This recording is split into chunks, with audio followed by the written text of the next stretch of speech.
Hi, I'm Teresa Chang. Hi, I'm Felicia Grant Cummings. Hi, I'm Kim Johnson with Moms Navigating Autism.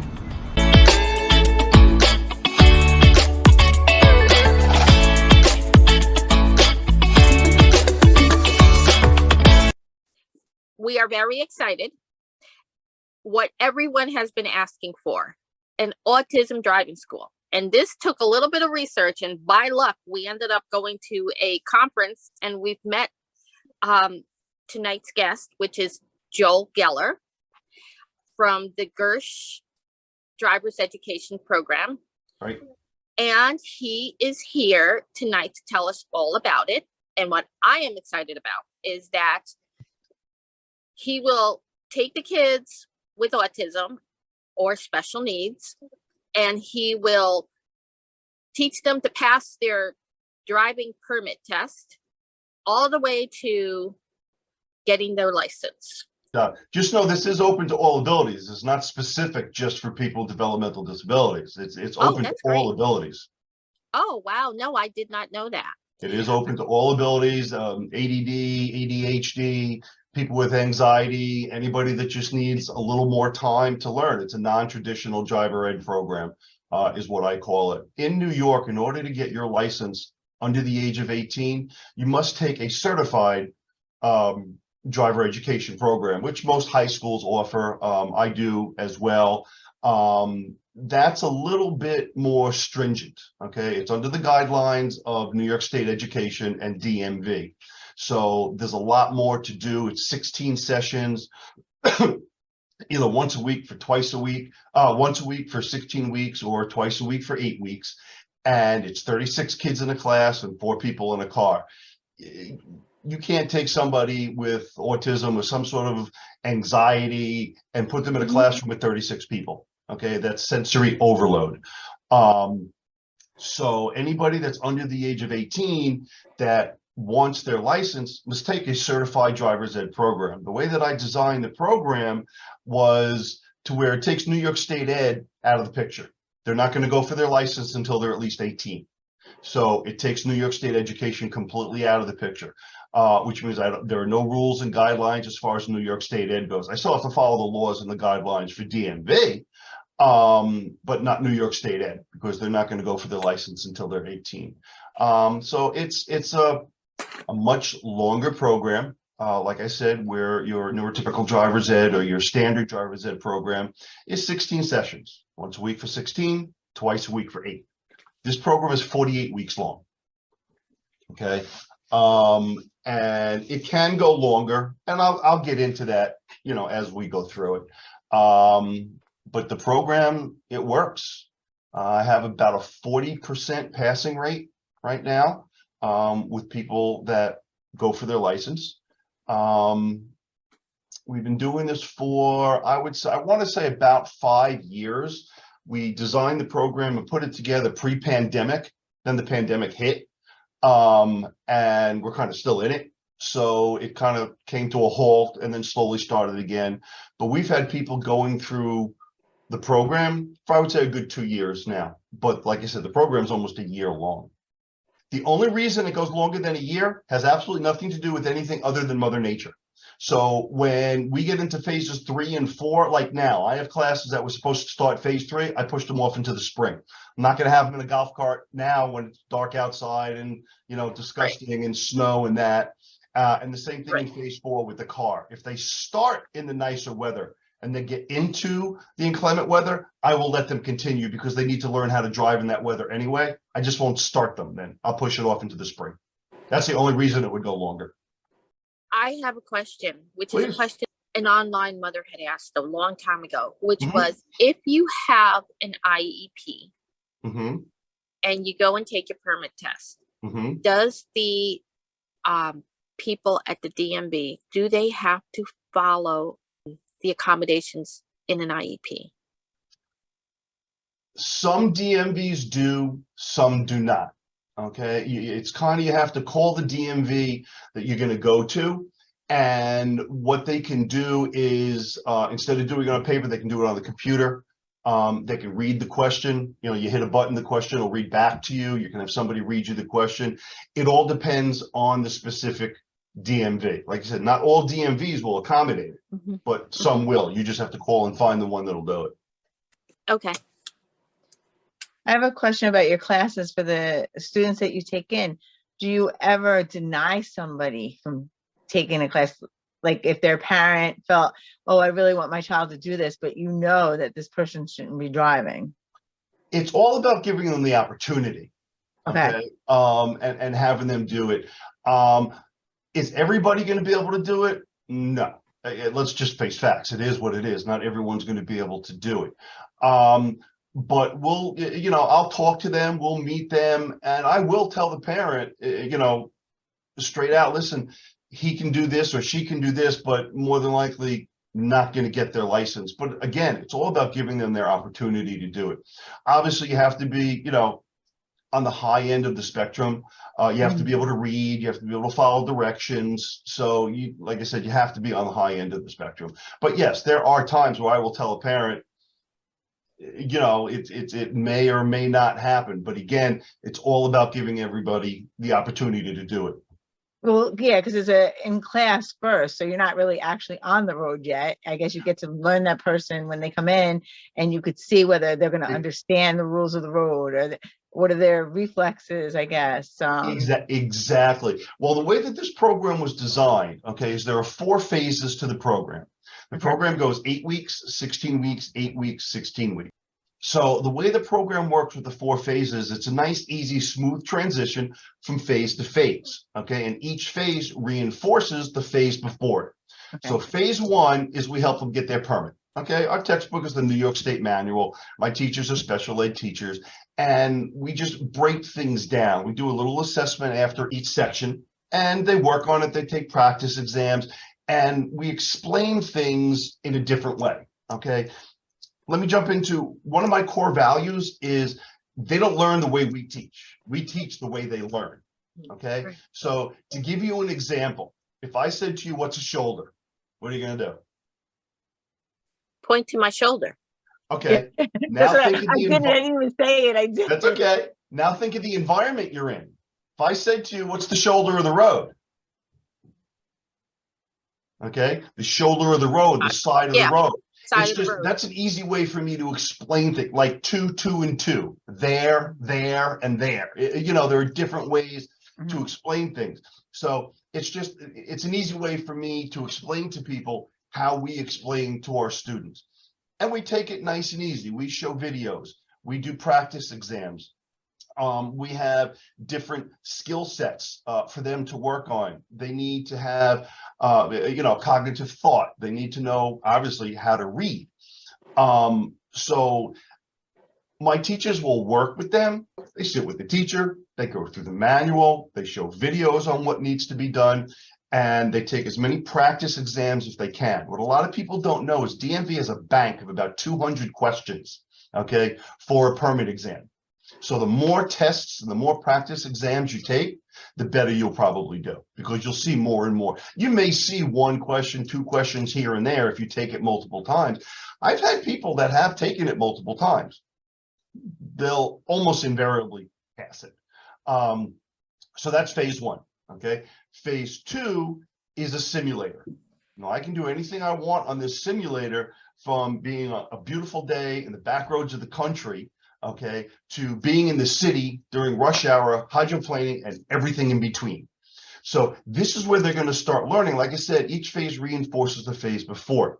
So this is where they're going to start learning, okay, what they learned on the permit exam: sign identification, how to take direction, reading signs, north, south, east, west, you know, what needs to be done. And this is where they start getting first experience with hand-eye coordination. Okay, the steering wheel, the foot pedals, the blinkers, looking from side to side, and all the different movements and everything that you need to do. Wait, you have a simulator? Yes. Wow, that's cool. Yes, I have a simulator. I have several simulators. Okay. I have a simulator. The main one that's here, it's got 3 screens, but most of the other schools have tabletops. Okay. It's a big screen, same steering wheel, same foot pedals, everything's exactly the same, except in here in Huntington, I have the one with 3 screens. It's bigger. There's a cockpit, the whole 9 yards. So my remote locations just get a tabletop version, which the program is exactly the same. There's no different from, program to program, from location to location. They're all exactly the same. One's just a little smaller. So when you're working on the simulator,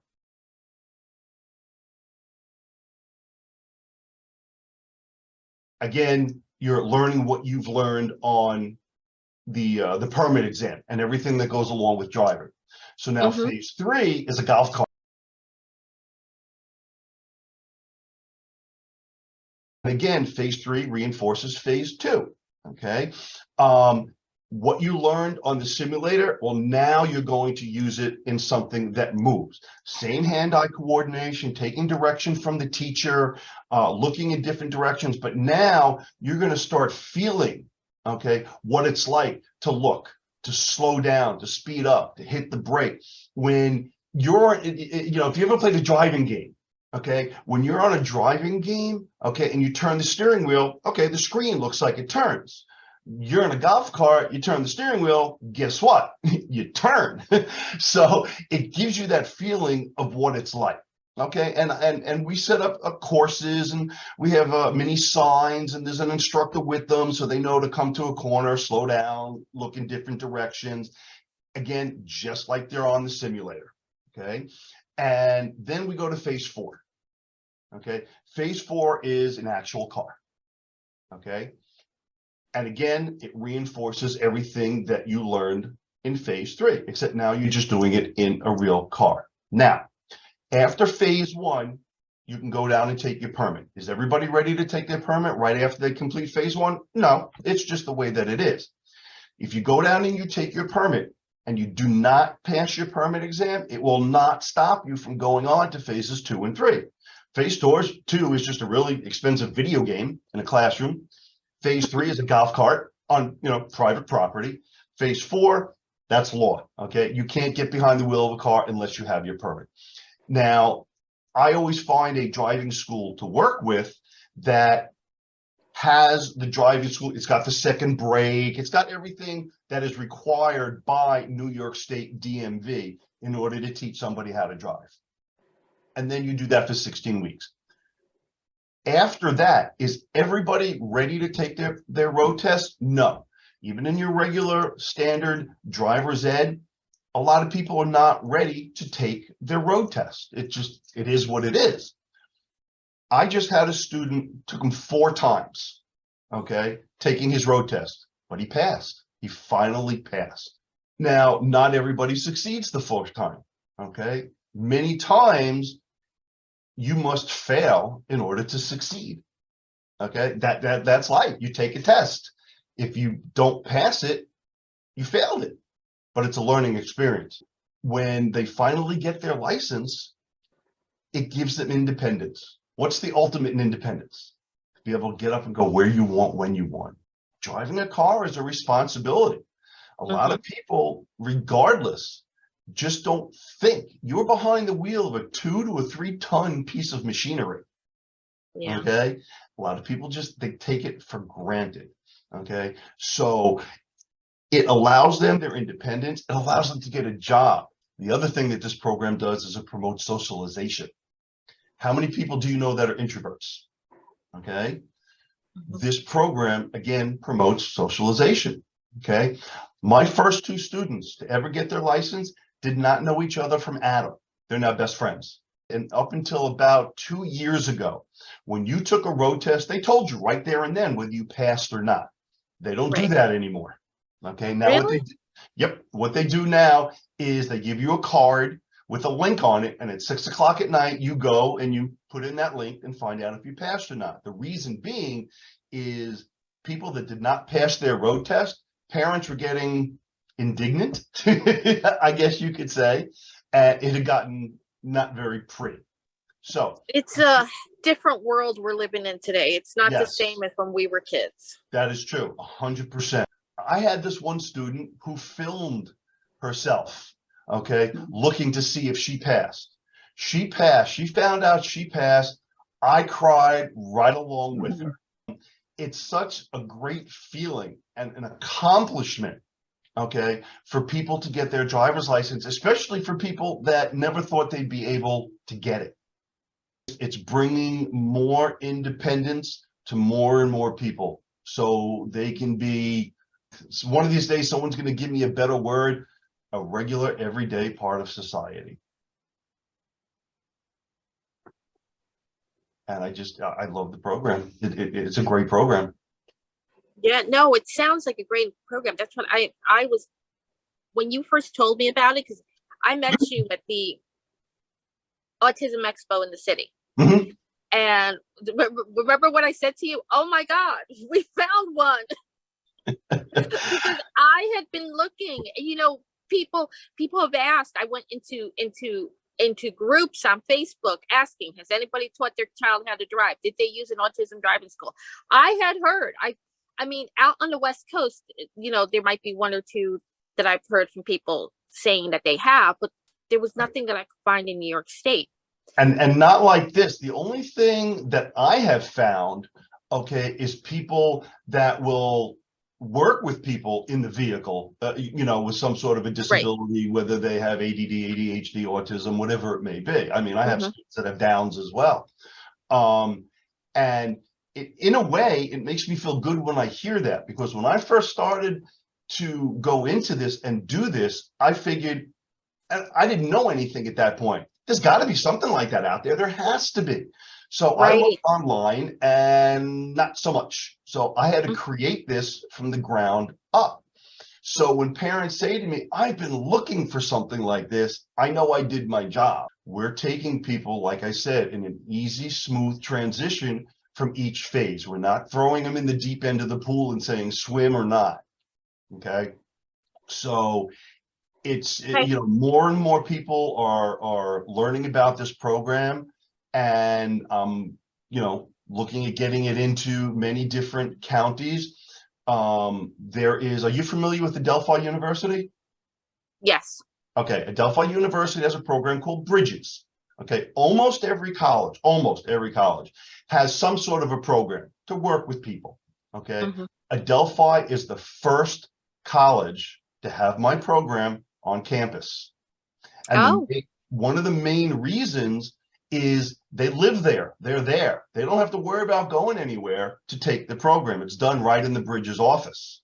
So, and it's working out very well. Hopefully I'll get some other colleges. The other thing that I didn't mention, and this is a good thing, and some of them will give pushback, but this program is covered by self-direction.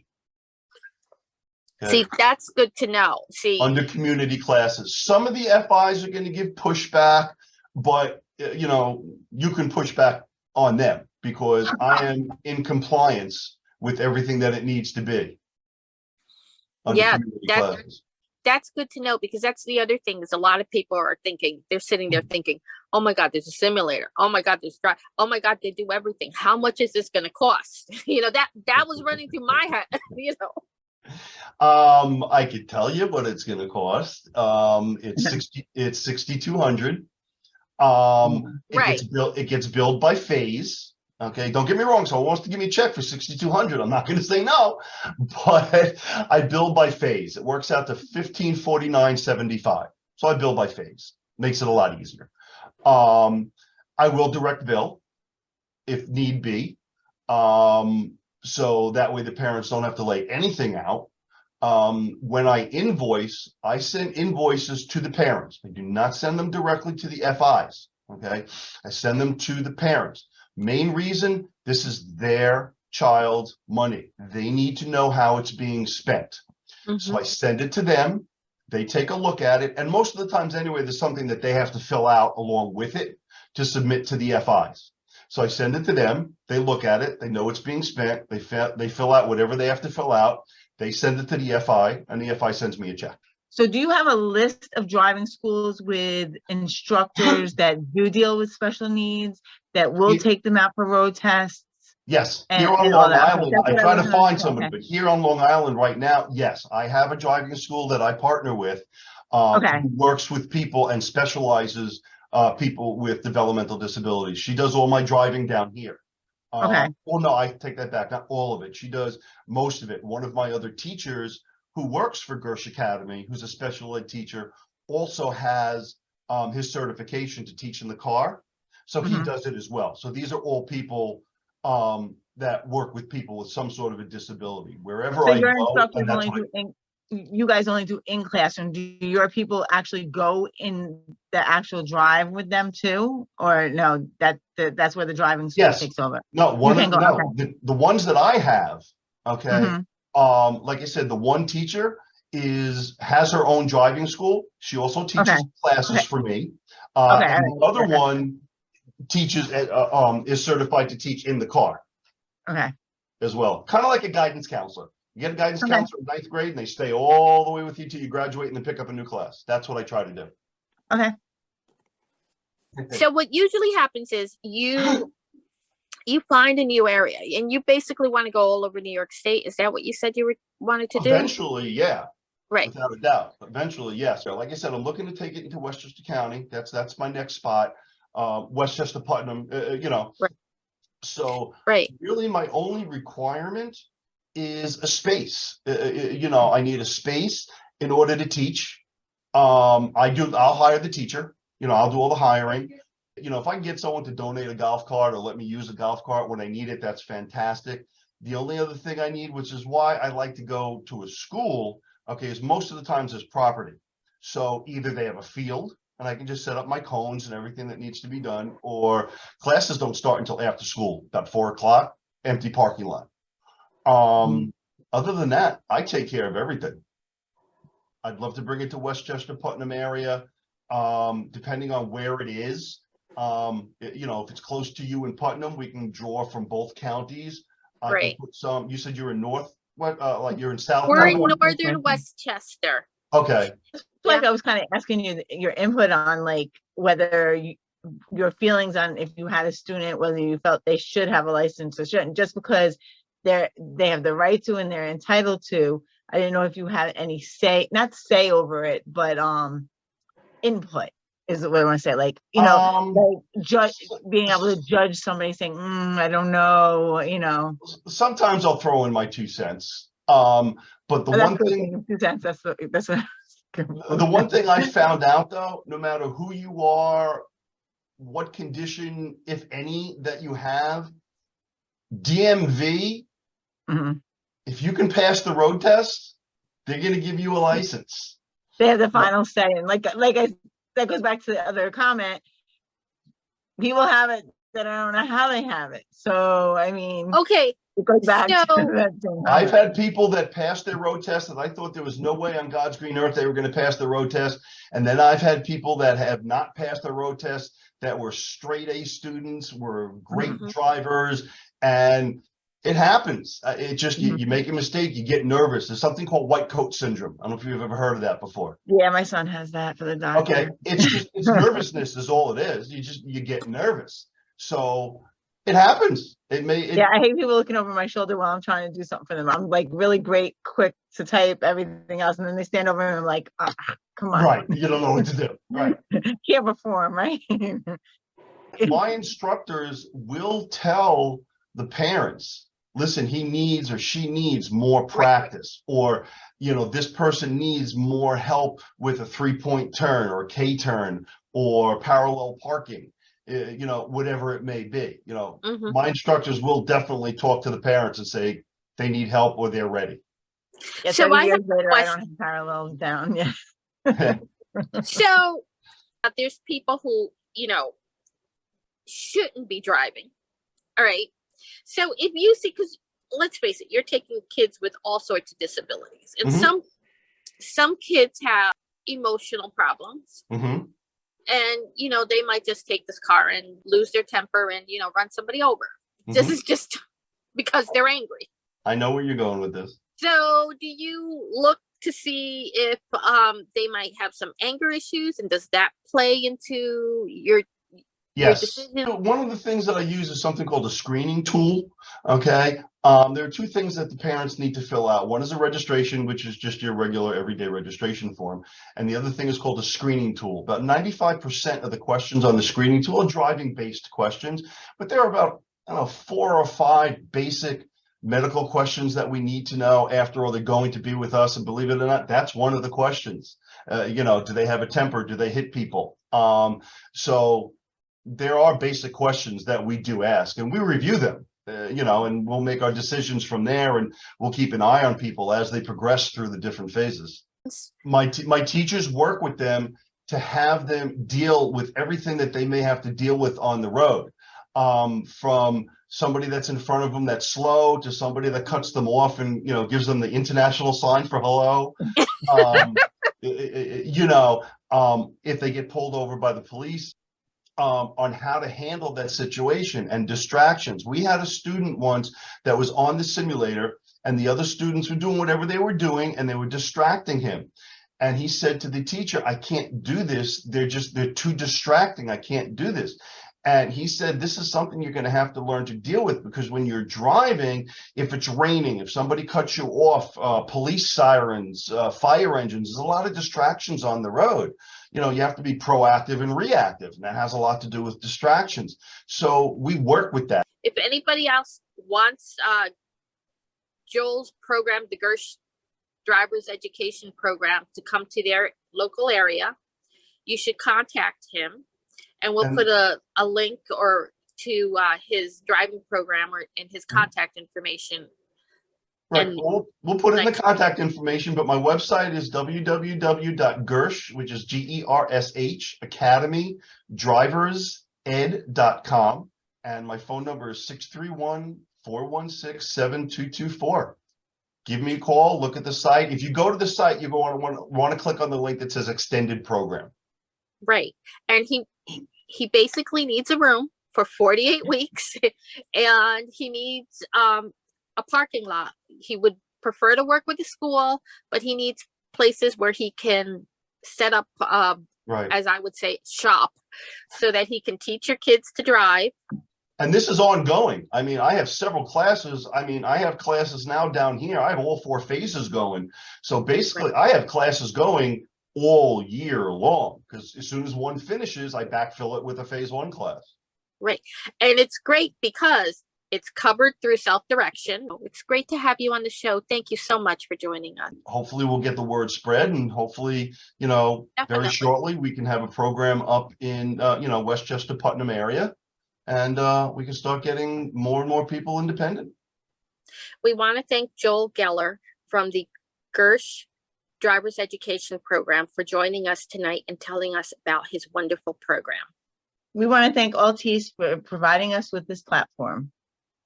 And we want to remind everybody that we are mothers. We're not professionals. We're sharing our experiences so that we can help you with your autism child. Follow us on YouTube, Instagram, all social media. Don't forget to follow, like, and subscribe.